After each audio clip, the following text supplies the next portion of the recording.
If you want to retire, then you have to steal this strategy. This is the exact strategy that I'm using to make 2 to 5k every single month, which supports my lifestyle.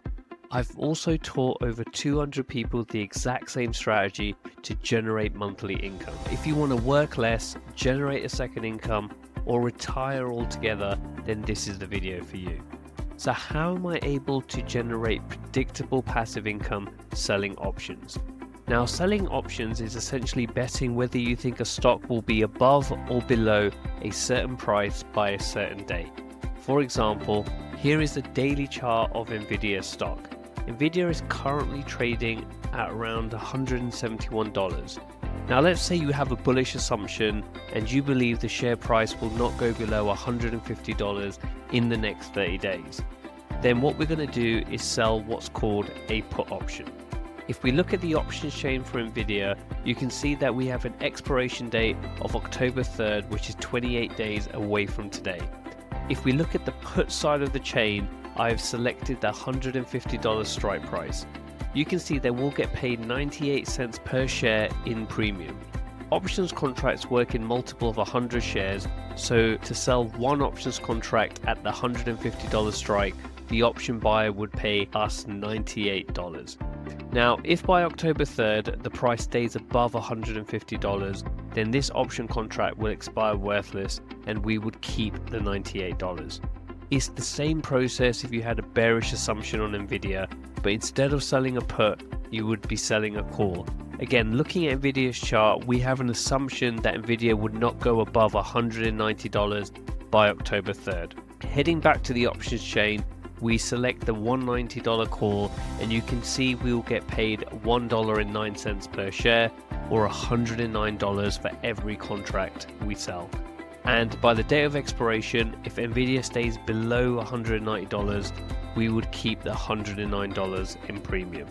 So I combine selling puts and selling calls to what we call the options wheel strategy. The wheel strategy starts by selling a put.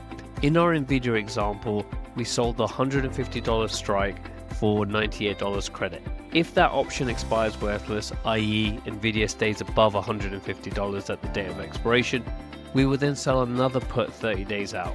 We continue to do this, collecting income from premiums.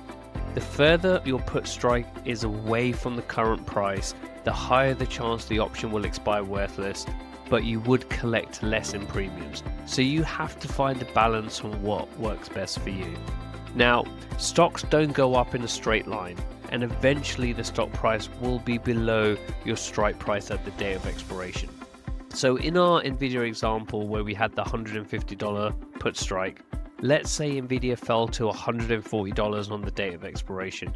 We will still keep the $98 premium we collected from the option buyer, but we will also be put, i.e. purchase 100 shares of Nvidia at $150 per share, costing us $15,000. Now, as Nvidia is trading at $140, we would have an unrealized P&L of $1,000. This is where the second part of the wheel strategy comes in. We would then sell calls on Nvidia that are above our cost basis, which in our case is $150 per share. Now let's say that we sold the $155 strike call expiring 30 days out. Similar to when we were selling puts, we would continue to sell calls every 30 days until the price is above our strike price on the day of expiration. So let's just say on the day of expiration, Nvidia closed at $160. We would keep the premiums we generated from selling the 155 call, and we would also sell our 100 shares at $155, so at $15,500.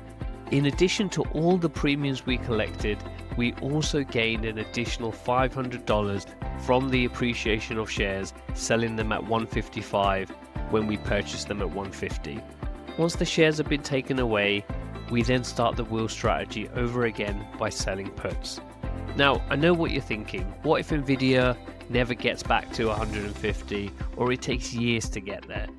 There is a risk when you sell options that Nvidia, in our example, can go bankrupt and the share price can go to zero. So when I first started learning the wheel strategy, I followed stocks which had the highest premiums, therefore giving me the highest level of income. These stocks were usually speculative, non-profitable companies, and for a while I was making really good money, but when the bubble burst, I lost a lot more. Here is a chart of ChargePoint, one of my first ever wheel strategy stocks. This stock had extremely high premiums and it was flying after the COVID crash and the Fed was printing money. You can see the massive crash that followed, and I was bag holding thousands of shares. I ended up taking a 100k loss on this one stock. What I learned from that day on was to only trade the wheel strategy on profitable, strong fundamental companies. Compare ChargePoint's chart to this one of Apple's over the same period. While I made less income, it was more consistent and profitable. The best thing is that there are hundreds of high quality stocks at different price ranges to suit any account size. This channel is dedicated to showing you the strategies on how to generate income from options, but also highlighting the best quality stocks to trade them on, so make sure you subscribe. But if you want to fast track your options income, let's work together. Click the link in the description to book a free call so I can understand your income goals and help you build a plan to fast track your wealth.